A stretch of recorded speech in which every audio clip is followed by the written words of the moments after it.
안녕하세요. 인코랩TV 김승철입니다. 지금 타고 있는 차는 제네시스의 최신작이죠. 최근에 페이스리프트가 된 GV80의 쿠페 모델입니다. 이번에 페이스리프트가 되면서 쿠페 모델이 처음 나왔죠. GV80 쿠페에는 세 가지 엔진이 있는데요, 전부 가솔린 엔진입니다. 그래서 2.5 터보 4기통이 기본이고, 그 다음에 V6의 3.5 트윈 터보, 제가 타고 있는 차가 그거고요. 그리고 이제 쿠페에만 선택할 수 있는 엔진으로 이 48V 시스템으로 구동되는 일렉트릭 슈퍼차저를 갖고 있는 3.5 트윈 터보 엔진이 있습니다. 이 차를 일상주행 조건에서 탔을 때 확인되는 점들을 말씀드리겠습니다. 리뷰를 본격적으로 시작하기 전에 연비 리셋 하겠습니다. 네, 됐습니다. 먼저 이 차의 성능 수준을 말씀드리면요, 최근 몇 년 동안 제네시스에 활용이 되어 왔던 이 3.5 트윈 터보 엔진으로 이제 직분사와 간접분사를 함께 갖고 있는 그 듀얼 인젝션 엔진이죠. 그래서 이 엔진의 출력은 380마력과 그 다음에 54kgm의 토크를 갖고 있습니다. 그리고 이 쿠페는 이 사륜구동을 기본으로 갖고 있어요. 그리고 이 차의 몸무게는 2230kg로 재원이 되어 있습니다. 이 쿠페는 이제 외관상 앞부분부터 한 B필러 정도까지는 이제 일반 제네시스와 거의 같죠. 그런데 이제 두드러지게 차이가 나는 부분은 바로 B필러부터 뒷범퍼에 이르는 그 뒷부분의 그 공간의 디자인이 차이가 많이 있죠. 그래서 이렇게 SUV 형태의 쿠페의 길을 드디어 제네시스도 출전을 하게 되었습니다. 그리고 제가 타고 있는 이 차량은 22인치 휠을 갖고 있어요. 타이어 사이즈는 265, 40, 22 그렇게 되어 있었습니다. 이 차의 인테리어에서 쿠페 전용으로 확인할 수 있는 특징들이 몇 가지 있는데요, 그러니까 그 말씀은 일반 GV80에는 적용되지 않는 특징이라는 것인데요, 먼저 이 스티어링 휠의 디자인이 다르죠. 네, 그래서 아랫부분이 평면으로 이렇게 되어 있는 D컷 스티어링 휠을 이 쿠페는 기본적으로 적용을 하고 있습니다. 그리고 또 한 가지는 인테리어에서는 이 실내 트림의 종류가 다르게 되어 있습니다. 그래서 이 GV80 쿠페에는 기본적으로 알루미늄 트림이 들어가고, 그 다음에 옵션으로 선택할 수 있는 게 그 뉴스페이퍼 트림이라고 해가지고, 그러니까 폐 신문지를 활용한 그런 트림인데, 이 블랙 계열의 뉴스페이퍼 트림을 가지고 있고, 제가 타고 있는 이 차량에는 이 리얼 카본 소재로 이렇게 트림이 마감이 되어 있습니다. 그리고 여기 이제 기능에서 확인할 수 있는 쿠페만의 특징이라고 한다면요, 이 브레이크 페달의 담력 특성을 바꿀 수 있는 브레이크 모드 있잖아요. 네, 지금은 이제 D레인지에 들어가 있어 가지고 그 변경이 안 되는데, 이제 P로 이렇게 선택을 하면 그럼 이 스포츠냐 컴포트냐 이렇게 바꿀 수가 있습니다. 그리고 뭐 시트의 어떤 가죽의 패턴 이런 것이 다르게 되어 있는데요, 이 시트의 형상 자체는 일반 GV80와 다른 것으로 보이지는 않습니다. 그리고 이제 이 기본적으로 이 브레이크 캘리퍼의 색깔이 다르죠. 네, 그래서 쿠페 모델은 이제 앞에 4피스톤의 모노블록 캘리퍼가 이제 검정색으로 이제 도장되어 있는 그게 들어가고요. 그리고 이제 3.5의 그 일렉트릭 슈퍼차저 48V 시스템을 갖고 있는 그 엔진에 한해서만 캘리퍼가 이제 레드로 바뀐다고 합니다. 그리고 육안으로 잘 드러나지는 않지만 이 차는 이 서스펜션이 쿠페 전용 세팅이 적용되어 있다고 합니다. 그거는 제가 와인딩 로드 가서 한번 확인을 해볼 거고요. 또 이 청각적으로 차이가 있는 게 이 사운드에서 있죠. 그래서 이제 많은 좀 스포티한 차량에 적용되고 있는 액티브 사운드 디자인 있잖아요. 네, 그거가 쿠페에는 이제 적용이 됩니다. 이 사운드 역시 제가 와인딩 로드에서 좀 켜보도록 하겠습니다. 이번에 이제 GV80가 페이스리프트가 되면서 외관도 바뀌었지만은 인테리어에서 많은 부분이 좀 바뀌었잖아요. 제일 먼저는 이 디스플레이가, 전에는 이제 12.3인치와 14.5인치 두 개가 이렇게 분리된 형태로 두 개의 스크린을 갖고 있었는데, 그런 이제 분리된 영역이 없이 둘을 합해 가지고 27인치의 이 파노라믹 디스플레이가 들어갔다는 부분이 있죠.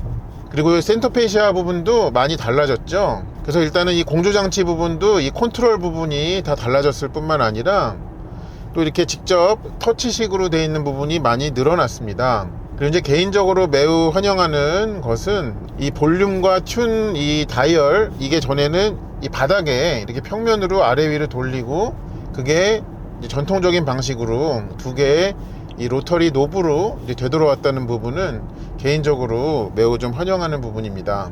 그리고 이제 이 제네시스 컨트롤러도 네, 이렇게 테두리를 이렇게 미세한 각도로 이렇게 깎아놨죠. 그래서 이렇게 손에서 돌릴 때 이 좀 촉각적으로 방향이 돌아가고 있다는 것을 더 잘 알 수 있게 되어 있고요. 그런 같은 선상에서 이 기어 셀렉터도, 이제 전자식으로 되어 있는 기어 셀렉터도 이 테두리를 팔각형으로 이렇게 깎아놨습니다. 네, 그래서 조작에서의 위치 변화를 더 잘 확인할 수가 있어졌습니다.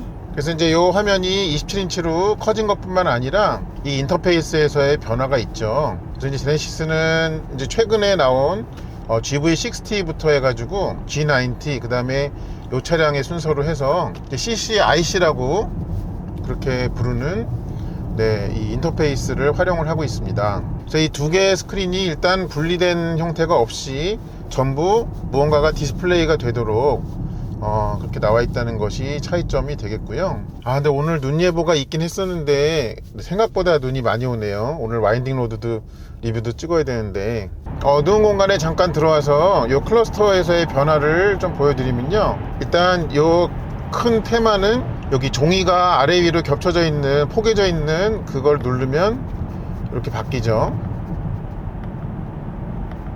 네, 그리고 요걸 이제 아래 위로 클릭을 하면은 이 전체적인, 네, 그러니까 바탕까지의 테마가 이제 바뀝니다. 뭐 이렇게 이제 증강현실 기능을 보여주기도 하고요. 그러니까 이 화면이 전체적으로 쓸 수 있는 가용한 화면이 사실 전에보다, 그러니까 전에 분리형으로 스크린이 된 것보다 뭐 0.2인치 정도 커진 거예요. 근데 이 운전석에 앉아서의 체감상은 훨씬 커진 것처럼 그렇게 느껴집니다.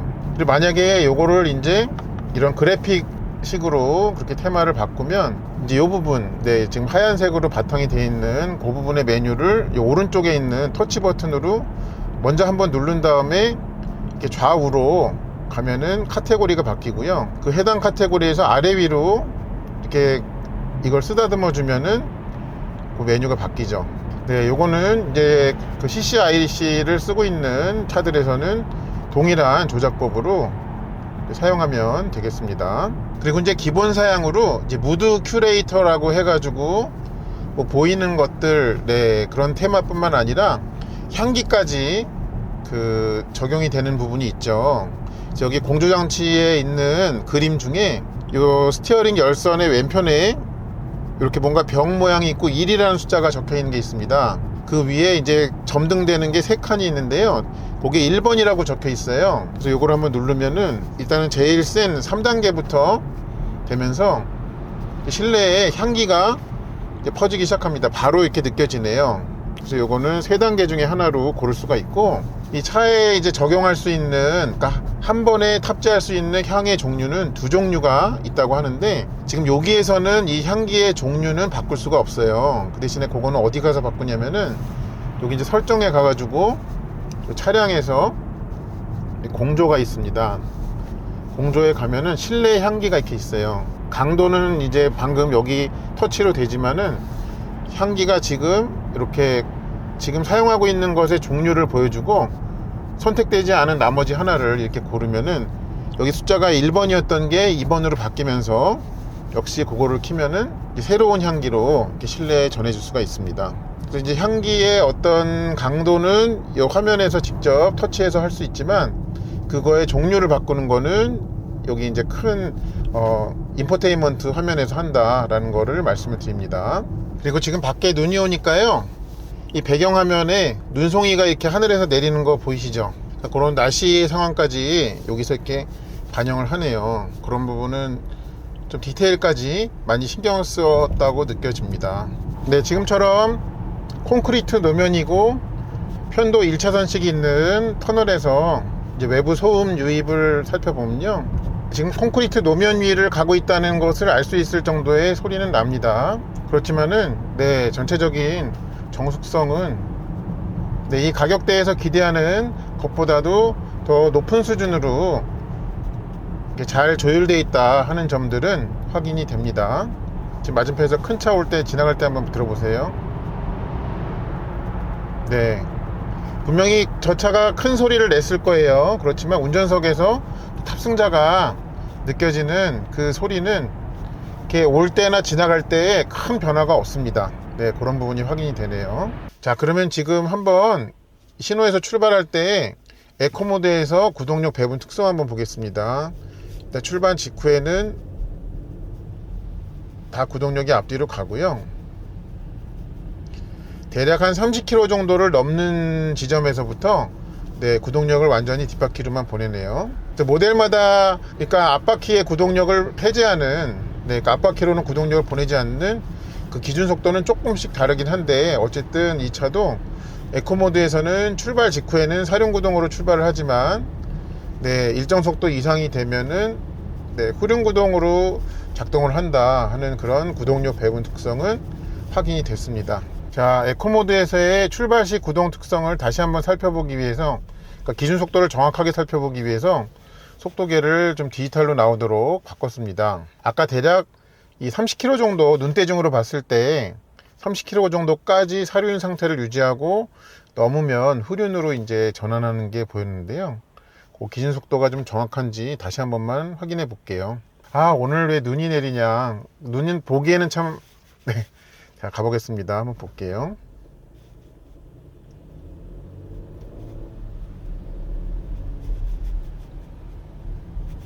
아, 30km는 아니고 정확히 보니까 한 35km 정도인 것으로 보이네요. 30km가 넘어서도 앞에 구동력을 아까 제가 이렇게 속도계가 바늘로 돼 있을 때는 30km 정도라고 봤는데 네, 그렇지가 않네요. 네, 그래서 어떤 출발 직후에서 일정 속도까지는 이 사륜 상태를 유지를 한다 하는 점은 확인이 되었습니다. 그럼 이번에는요 노멀 모드가 아니죠, 컴포트 모드일 때 출발 직후부터 구동력 배분 특성 한번 보겠습니다. 아까 에코일 때는 30에서 35 정도에서 그거까지를 사륜 구동을 유지를 했는데 아마 컴포트도 똑같을 것 같아요, 예상에는. 그렇지만 한번 보겠습니다.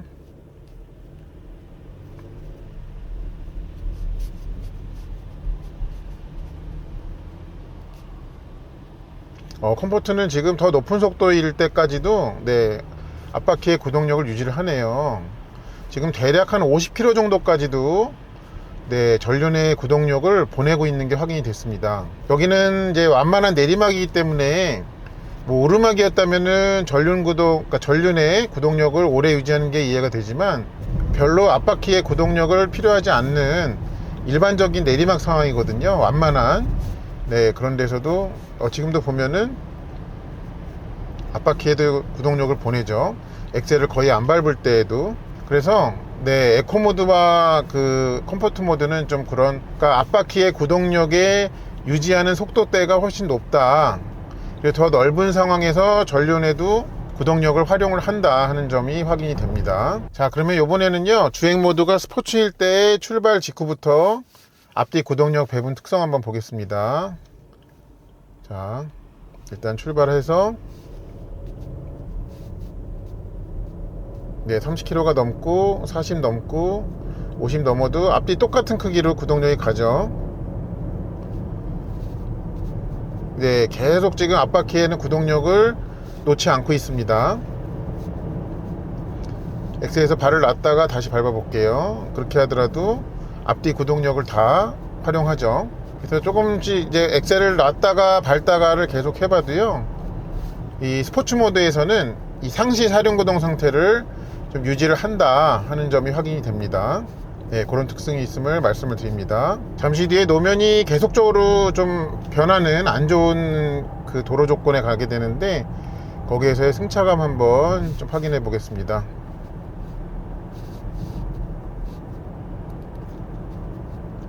여기는 좀 포장한 지 좀 오래된 네, 그런 노면이거든요. 아스팔트였다가 지금 콘크리트로 바뀌었죠. 네, 이 구간을 지금 통과할 때에도 그러니까 도로에서의 변화가 있는 것은 알 정도는 됩니다. 네, 그렇지만은 안에 탄 사람이 여전히 편안함을 느낄 정도의 수준이 됩니다. 얘는 이제 프리뷰 전자제어 서스펜션이 있잖아요. 그거는 2단계로 이제 감쇄력이 조절이 되는데, 그러면 혹시 이제 감쇄력이 센 스포츠 상황에서는 어떻게 느껴지는지 한번 볼게요. 이때는 좀 더 이 노면에서의 변화가 운전자에게 잘 느껴집니다. 그래서 좀 더 탑승자의 몸이 아래 위로 더 움직이는 것 같은, 아까 감쇄력을 편안하게 해놨을 때보다 그런 느낌은 주지만, 그래도 여전히 그 큰 틀에서는 안락함을 유지를 해주고 있습니다.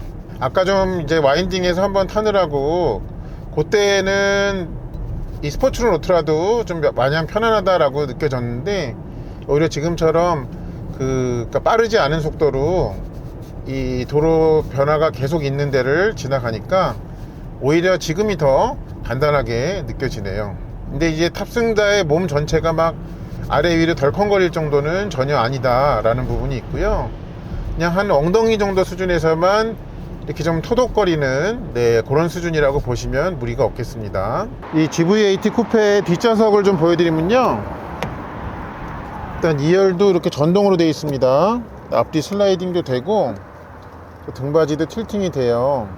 옵션을 다 넣으면 이렇게 뒷좌석 못 빼게도 되는데요, 또 이렇게 누르면 앞이 된다. 이 폴딩이 되는 원터치 폴딩까지 갖추고 있습니다. 그러면 아무래도 제일 궁금해 하실 그 뒷좌석 공간에 성인이 앉았을 때 머리 공간의 여유도, 지금 이게 제일 뒤로 한 그런 위치고요. 보여드릴게요. 일단 뒤에 앉으면은 헤드룸 쪽은요, 특히 사람이 탑승하면은 이제 머리가 여기쯤 가고, 그러니까 여기에 머무르게 되잖아요. 거기에서는 사실 뭐 제 키 기준으로도 좀 여유 공간이 있습니다. 그런데 지금처럼 이렇게 파노라마 선루프를 넣으면 그럼 이 헤드라이닝이 좀 아래쪽으로 두꺼워지죠. 그래서 사실 머리가 놓일 공간 자체는 괜찮은 편인데, 그런데 좀 비좁아진다 라고 그렇게 느낄 가능성은 매우 높아 보입니다. 근데 어떤 이 무릎 공간이나 헤드룸 공간이 이게 SUV 형태의 쿠페라고 해가지고 특히 머리 공간 말씀을 드리는데요, 그게 뭐 결코 좁거나 하지는 않은데요, 혹시 좀 지금 요 정도 수준도 답답하게 만약에 느끼신다면 이 파노라마 선루프를 선택하지 않으시는 것도 한 방법이 되겠습니다. 이렇게 뒷좌석에 이렇게 터치식으로 되어 있는 공조장치가 있고요. 그러니까 앞에 2존이고 뒤에는 온도는 1개죠. 그래서 그렇게 이 3존으로 되어 있다고 보시면 되겠습니다. 제가 지금은 잠깐 저의 그 와인딩 지기한테 운전을 좀 부탁드리고 뒷자리에 좀 앉아봤습니다. 또 이 차를 가족과 함께 타실 분들을 위해서 2열 승차감이 좀 궁금하실 것 같아 가지고요. 일단 얘는 그 전자제어 서스펜션이 감쇄력이 2종류죠. 제가 지금 전동 시트를 이용해 가지고 최대한 뒤로 눕혔을 때 요 정도가 되고요. 제가 나왔다가 없어졌다 하죠. 이 조절 폭은 상당히 그 각도가 넓은 편입니다. 그리고 얘가 22인치면은 사실은 승차감을, 에어 서스펜션도 아닌데 좋게 만들기에는 사실 그닥 유리한 조건이 아니거든요.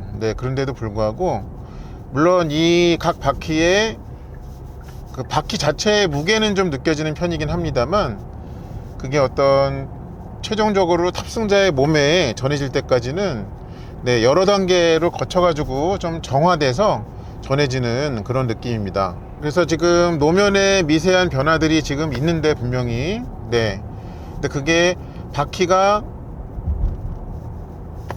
좀 거기에 상대를 할 뿐, 그 둘의, 그러니까 노면과 바퀴와의 그 치열한 그런 경쟁 관계를 운전자나 탑승자가, 특히 2열에 탄 사람이 좀 느끼게 해주지는 않습니다. 지금 이렇게 조명이 너무 없어가지고 약간 호러같이 느껴질 수 있는데요. 접니다. 실제로 접니다. 자, 그럼 지금까지는 이제 감쇄력을 좀 부드럽게 해놓은 상태였고요. 그러면은 한번 그거를 스포츠로 바꿔서 한번 경험해 보겠습니다. 아까보다는 좀 단단해짐이 느껴집니다. 네. 그리고 차체가 좀 바퀴에 따라 가지고 아래 위로 움직이는 것까지도 네, 탑승자가 좀 느낄 수 있습니다. 지금 또 거듭해서 느껴지는 건데 운전석에서도 그렇게 느껴졌는데요, 오히려 이 두 가지의 감쇄력 종류의 차이는 지금처럼 그냥 설렁설렁 운전할 때 더 크게 좀 느껴지는 편입니다. 오히려 좀 세게 스포츠 주행을 할 때는 그 차이가 좀 작게 느껴졌는데요, 지금 좀 그런 특징이 여전히 뒷좌석에서도 나타난다 하는 점입니다. 그래서 이 차에 그런 자체적인 두 가지 감쇄력 조절 기능이 있다는 것을 모르는, 그러니까 차주분의 어떤 지인이나 가족들은 이렇게 설렁설렁 주행을 할 때 스포츠 모드로 바꾸면 차에다 뭐 했어? 이런 식으로 좀 물어볼 수도 있을 거라는 생각이 듭니다. 그래서 앞좌석에서도 그랬다시피 뒷좌석에서도 그 두 가지 감쇄력 세팅의 차이는 좀 크게 느껴진다 하는 점이 있습니다. 네, 뒷좌석에서의 승차감 살펴봤습니다. 그리고 이렇게 이것저것 만지다 보니까요, 아까 이 계기판의 그 디자인을 바꾸는 거는 이걸로 바로바로 됐었잖아요. 이 스티어링의 왼쪽에 있는 버튼으로. 이 배경의 전체를 화이트나 블랙으로 할 수가 있더라고요. 네, 그래서 설정해서 이 테마 화면 구성으로 가잖아요. 그럼 지금이 이제 화이트 테마인 거예요, 이 상태가. 근데 이거를 블랙 테마로 바꾸면 네, 이렇게 됩니다. 그리고 이렇게 한 가지를 지정할 수도 있지만 자동으로 해놓으면 이제 시간대나 아니면 이제 광량에 따라 가지고 네, 화이트와 블랙을 자기가 왔다 갔다 하죠. 그러니까 이 경우에는 이제 낮에는 주로 화이트 테마를 쓰고 이제 밤에 블랙 테마로 가겠죠. 그런 점도 확인이 됩니다. 그리고 이렇게 야간에 이 클러스터에다가 중강현실 기능을 띄워놓고 가니까는 이렇게 화면이 전체를 이렇게 덮어가지고요. 네, 이 가운데 모니터만을 활용할 때보다 이 쓰임새가 또 좋은 것 같습니다. 물론 여기에서의 설정은 여기에서도 그대로 옮겨갈 수 있죠. 네, 그런 부분이 있습니다. 이 차에는 MLA 방식의 헤드램프가 들어갔는데요, 거기에 지능형 헤드램프가 이 시승차에는 결합되어 있습니다. 그게 작동할 때의 모습을 보여드리면서 헤드라이트도 한번 찍어보고 있어요. 네, 다양한 상황에서 작동을 할 때 이 불빛들을 어떤 식으로 조절을 하는지 좀 보여드리겠습니다. 지금 일단 하이빔을 오토 상태인 거고요. 일단 주변부를 이렇게 밝히죠. 그리고 앞에 차가 있으니까 거기만 어둡게, 네, 이런 방식의 헤드램프가 작동하는 것과 비슷하게 작동을 하는데요, 기존에 이렇게 양쪽에 눈동자가 4개씩 있을 때와 비교를 해보면은 좀 영역에서의 차이가 많이 있습니다. 특히 이렇게 어두운 곳과 밝은 곳 간의 경계 있잖아요. 그 경계의 선이 매우 부드럽게 되어 있는 것이 좀 확인이 됩니다. 그리고 어떤 그 영역별로 밝아질 때와 어두워질 때, 네, 그게 좀 더 스르륵 밝아지고 스르륵 어두워지고 이런 게 훨씬 자연스럽게 되어 있는 점도 기존의 이제 그 페이스리프트 이전에 GV80의 지능형 헤드램프와 좀 차이점이 되겠습니다. 그리고 이 빛 자체도 네, 조금 더 밝은 것 같아요, 기존보다. 그런 느낌을 좀 많이 주고 있습니다. 지금 왼쪽에서 차가 오고 있으니까 이제 어떻게 반응하는지 한번 보실게요. 네, 어둡게 하면서도 네, 여전히 이 우측, 그러니까 길가 쪽은 밝게 그렇게 유지를 하죠. 다시 차가 조금 더 멀어지니까는 또 그 바로 그 차에 조금 그 뒤부터 이 밝혀가는 게 좀 보이시죠. 근데 그 동작 자체가 굉장히 뭐랄까 스무스합니다. 네, 그런 게 좀 느껴지네요. 지금 깜빡이를 켤 일이 없긴 하지만 한번 좌측 깜빡이 켜보겠습니다. 켜면 이런 식으로 모습이 나타납니다. 그래서 MLA라는 방식으로 바뀌었지만 네, 그거에 상응하게 동작도 매우 정교해졌다. 그리고 기본적으로 헤드램프의 불빛 자체도 더 구형보다는 더 밝아졌다 하는 점이 확인이 돼서 말씀을 드립니다.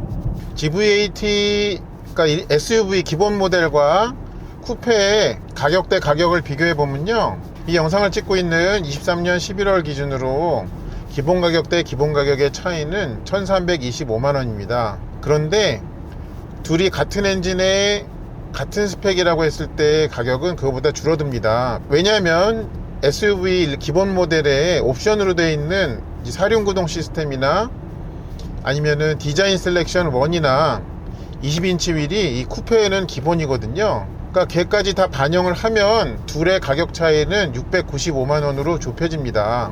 네, 그래서 그 기본 가격과 기본 가격만 보면은 네, 가격 차이가 꽤 크다고 느끼실 수 있지만 실제 가격 차이는 그 액면가보다 한 절반 정도 수준이다 라고 보시면 되겠고요. 그럼 이제 그 둘의 가격 차이를, 그러니까 700만원 정도라고 보고 그걸 어떻게 봐야 될 것이냐 라고 좀 생각을 해 본다면, 사실 사양 측면에서는 뭐 둘은 같은 레벨이라고 봐도 되기 때문에 좀 이 차가 더 이쁜 거, 네 그렇죠, 쿠페 모델이 디자인 측면에서는 더 매력적이라는 것은 누구나 인정을 할 겁니다. 그러니까 그 이쁨에 대한 가격이 있겠고요.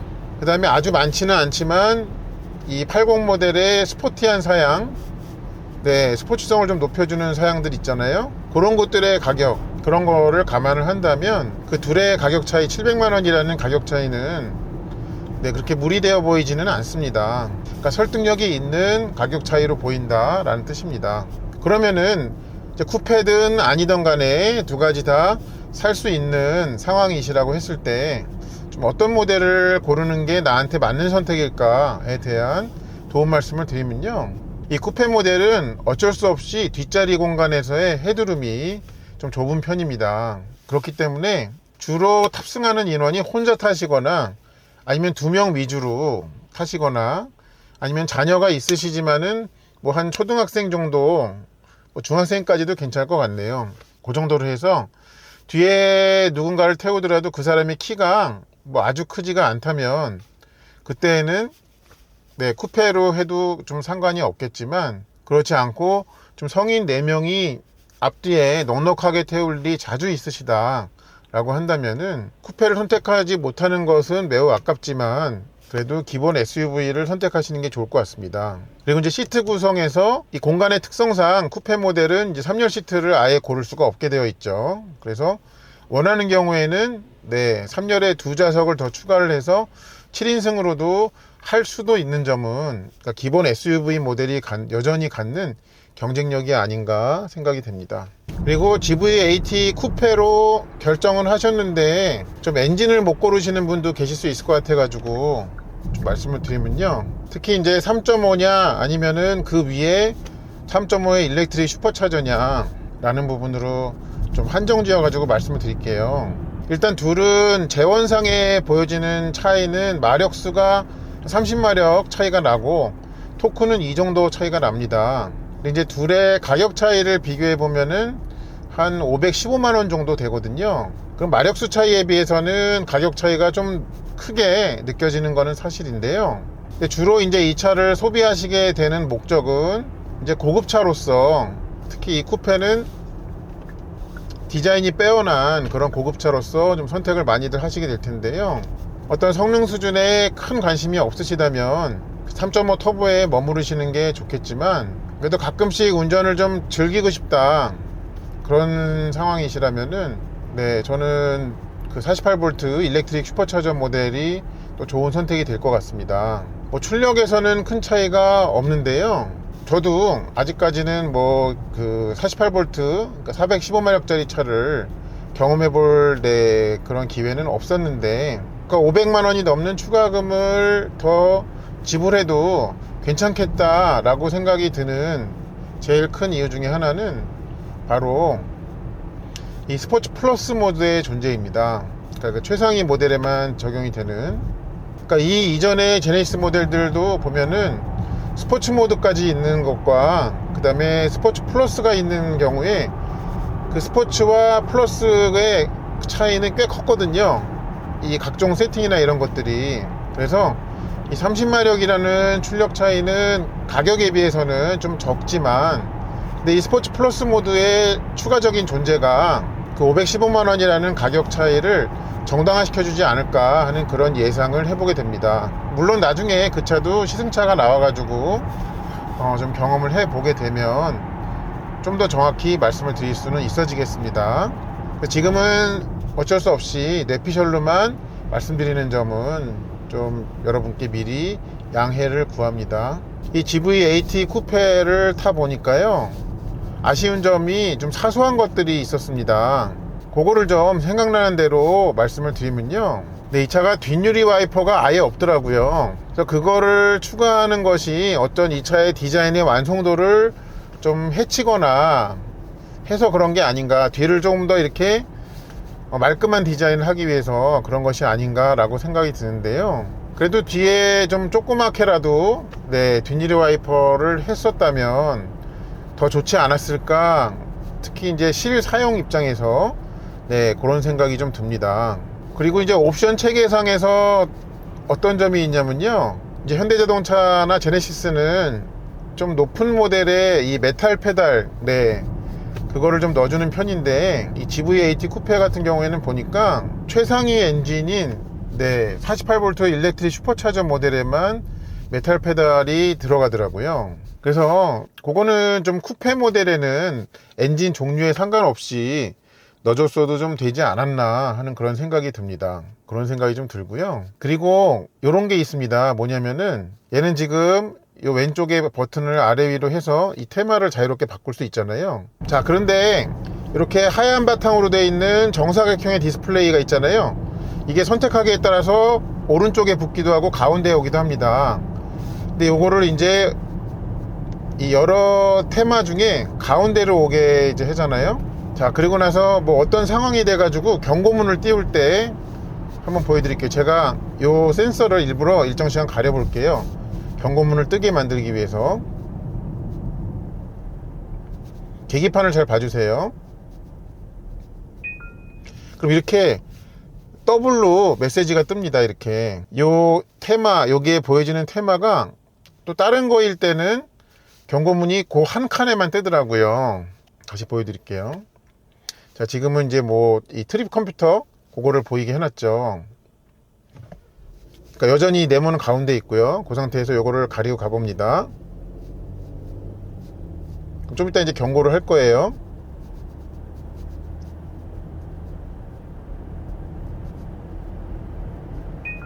그때는 이렇게 경고문이 한 개만 뜨죠. 그런데 여기에서 이제 그 사륜구동 상태가 보이게, 구동용 배분 그 메뉴가 보이게 하면요,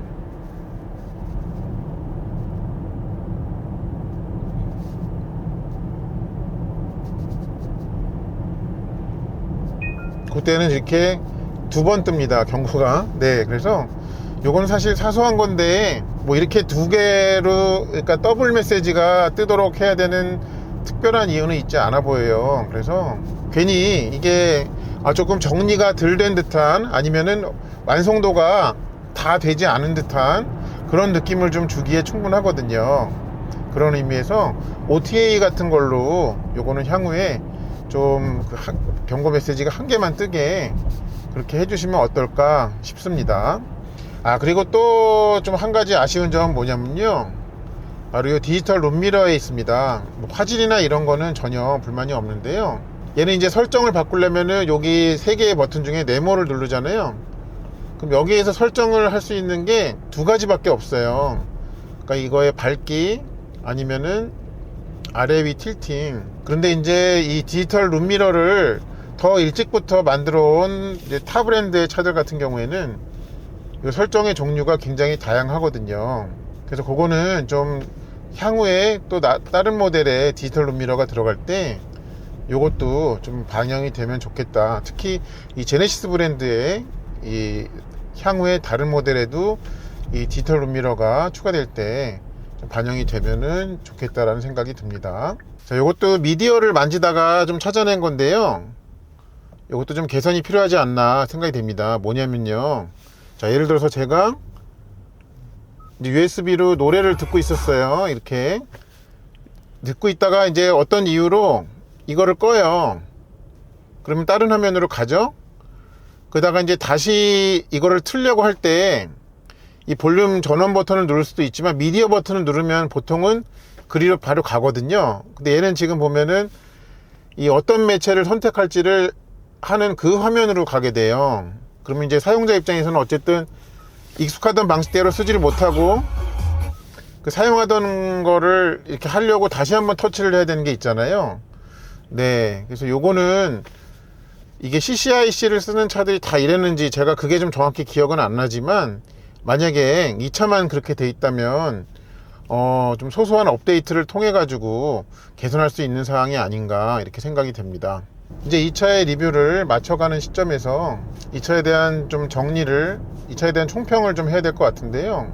저도 이제 신형의 GV80의 일반 모델은 아직 타본 것은 아니지만, 네, 지금 기존 모델과 그 다음에 이제 이 신형의 쿠페와 비교를 좀 해보면 차가 이렇게 주행할 때 주는 맛은, 네, 운전의 느낌이나 이런 것들은 큰 줄기에서는 같습니다. 그렇지만은 좀 미묘하게 조금 더 운전자의 의도대로 잘 움직여주는 쪽은, 네, 예상하셨다시피 신형 모델이 좀 그렇다라는 부분을 좀 말씀을 드릴 수 있겠네요.